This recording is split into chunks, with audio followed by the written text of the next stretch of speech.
अभय कुशल चिरजीवन प्रसुख भरित मंजुलतर शृंगारे संचारे अधर रुचित मधुरित भग सुधन कनक प्रशम निरत बांधव्ये मांगल्ये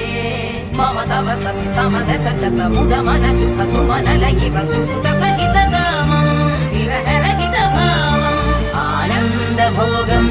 आजीवकालं पाशानुबन्धं कालानुकालं दैवानुकूलं काम्यार्थ सिद्धिं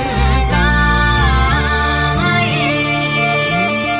விடிந்தாலும் வானம் இருள் பூச வேண்டும் மடி மீது சாய்ந்து கதை பேச வேண்டும் முடியாத பார்வை நீ வீச வேண்டும் முழு நேரம் என் மேல் உன் வாசம் வேண்டும் இன்பம் எதுவரை